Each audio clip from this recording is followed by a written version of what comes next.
Hello guys, मैं पोके sense और आज की वीडियो में बात करने वाला हूँ Pokemon with highest base stat from each region. ना पोकेमॉन के बेस स्टैट के बारे में ऑलरेडी पहले बात कर चुका हूँ, लेकिन जिनको नहीं पता उनको मैं बता देता हूँ कि पोकेमॉन का जो बेस स्टैट है वो बताता है कि एक पोकेमॉन कितना पावरफुल है। अगर किसी पोकेमॉन का बेस स्टैट बहुत ज्यादा है तो वो एक स्ट्रॉन्ग पोकेमॉन है, और अगर किसी पोकेमॉन का बेस स्टैट कम है तो वो एक वीक पोकेमॉन है। तो आज की वीडियो में उन पोकेमॉन के बारे में बात करने वाला हूँ जिनका हाईएस्ट बेस स्टैट है उनके रीजन से। बट इससे पहले कि मैं वीडियो स्टार्ट करूँ, अगर आप लोग ने अभी तक मेरे चैनल को सब्सक्राइब नहीं किया है तो कर दो, बिकॉज मैं ऐसे पोकेमॉन के अमेजिंग कंटेंट लाता रहता हूँ। सो बिना किसी और बातचीत के साथ चलिए इस वीडियो की शुरुआत करते हैं।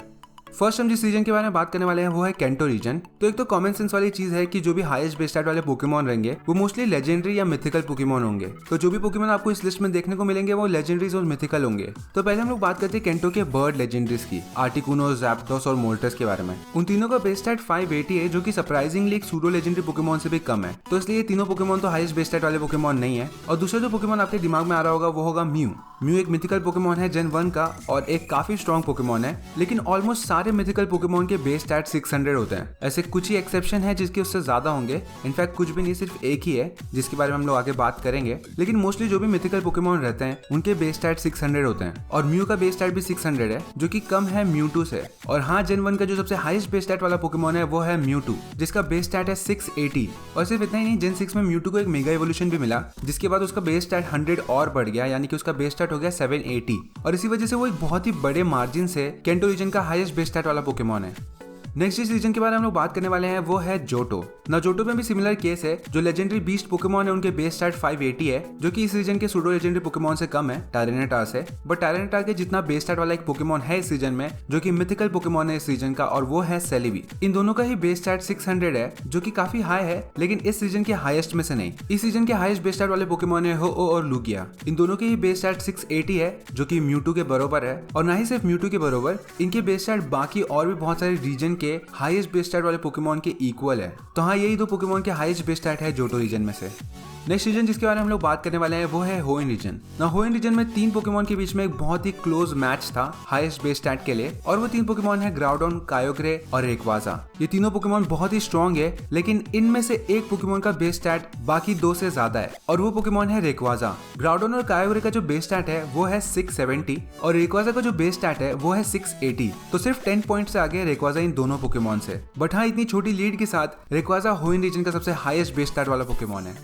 नेक्स्ट जिस रीजन के बारे में हम लोग बात करने वाले हैं वो है सिनो रीजन। ना सिनो रीजन का तो आपको पता ही होगा कि कौन सा हाईएस्ट बेस स्टैट वाला पोकेमॉन है, बिकॉज इसी रीजन में हम लोग को पोकेमॉन के गॉड से इंट्रोड्यूस कराया गया, जो कि है आरसीएस। तो उससे ज्यादा बेस स्टैट किस पोकेमॉन का हो सकता है। आरसीएस का जो बेस स्टैट है वो है 720, जो कि एकदम बैलेंस्डली डिस्ट्रीब्यूटेड है उसका स्टैट, यानी कि उसके सारे स्टैट्स 120 है। अटैक, डिफेंस, स्पीड और बाकी जो भी स्टैट्स है उसके 120 है, और इसी से काफी अच्छी खासी लीड के साथ वो इस रीजन का सबसे हाईएस्ट बेस स्टैट वाला पोकेमॉन बन जाता है। और जिस एक्सेप्शन की मैं बात कर रहा था कि एक ऐसा पोकेमॉन है जिसका बेस स्टैट 600 से ज्यादा है, वो आरसीएस ही है। आरसीएस ही वो मिथिकल पोकेमॉन है जिसका बेस स्टैट 600 से ज्यादा है।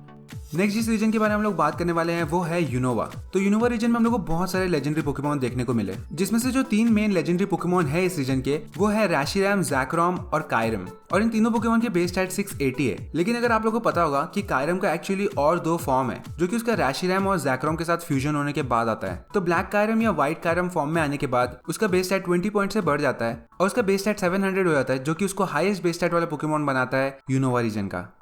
नेक्स्ट जिस रीजन के बारे में हम लोग बात करने वाले हैं वो है कालोस। तो इस रीजन में भी एक काफी टफ कंपटीशन था ज़ायगार्ड और डीएनसी के बीच में। टफ कंपटीशन इसलिए था बिकॉज डीएनसी के पास एक मेगा इवोल्यूशन है, जिसके बाद उसका बेस स्टैट 100 पॉइंट से बढ़ जाता है उसके नॉर्मल फॉर्म से। और क्योंकि डीएनसी एक मिथिकल पोकेमॉन है, उसका बेस स्टैट 600 रहता है, और मेगा इवोल्व होने के बाद उसका बेस स्टैट 700 हो जाता है। लेकिन ज़ायगार्ड जो है उसका उसके कंप्लीट फॉर्म में आने के बाद बेस स्टैट 708 हो जाता है। तो बस 8 पॉइंट ज्यादा होने की वजह से ज़ायगार्ड कालोस रीजन का हाईएस्ट बेस स्टैट वाला पोकेमॉन बन जाता है। नेक्स्ट जिस रीजन के बारे में हम लोग बात करने वाले हैं वो है अलोला। ना अलोला रीजन में एक पोकेमॉन का कोई कंपटीशन नहीं है स्ट्रेंथ के मामले में, और वो है अल्ट्रा निक्रोजमा। अल्ट्रा निक्रोजमा जो है ये कंप्लीट फॉर्म है निक्रोजमा का, और इसमें इसका बेस स्टैट 754 हो जाता है, जो कि आरसीएस से भी ज्यादा है। तो इतने हाई बेस स्टैट के कंपैरिजन में कौन सा पोकेमॉन आ सकता है। तो इसी वजह से बिना किसी कॉम्पिटिशन के अल्ट्रा निक्रोजमा अलोला रीजन का सबसे हाईएस्ट बेस स्टैट वाला पोकेमॉन है। अब चलते हैं लास्ट रीजन की तरफ, जो कि है गैलेरीजन। नाउ गैलेरीजन में भी एक ऐसा पोकेमोन है जिसने बहुत ही बड़े मार्जिन के साथ सारे पोकेमोन को पीछे छोड़ दिया है। ना ही सिर्फ गैलेरीजन के, बट जितने भी पोकेमोन वर्ल्ड में एग्जिस्ट करते हैं उन सारे पोकेमोन से ज्यादा बेस स्टैट है इसका, और सिर्फ ज्यादा नहीं कह सकते, बहुत ज्यादा है। और वो पोकेमोन है इटर्निटिस। इटर्निटिस के भी दो फॉर्म है, एक उसका नॉर्मल फॉर्म और एक है इटर्नामैक्स फॉर्म। जो उसका नॉर्मल फॉर्म है उसमें उसका बेस स्टैट 690 रहता है, लेकिन जो उसका इटर्नामैक्स फॉर्म है उसमें इसका बेस स्टैट 1125 हो जाता है, जो कि लिटरली बहुत ज्यादा है। लाइक अगर आप दो स्टार्टर पोकेमोन के बेस स्टैट को जोड़ दो तो भी इतना बेस स्टैट नहीं होता है, उससे भी ज्यादा इसका बेस स्टैट है। तो हाँ, इसी वजह से इटर्निटिस ना ही सिर्फ गैलेरीजन का बट पूरे पोकेमोन वर्ल्ड का सबसे हाईएस्ट बेस स्टैट वाला पोकेमोन है। So that was it for the video guys. I hope कि आप लोग को आज का वीडियो पसंद आया होगा। अगर आप लोग को आज का वीडियो पसंद आया तो इस वीडियो को लाइक करना और मेरे चैनल को सब्सक्राइब करना। मैं आता रहूंगा इसी पोकेमोन के कंटेंट्स के साथ, तो तब तक के लिए गुड बाय।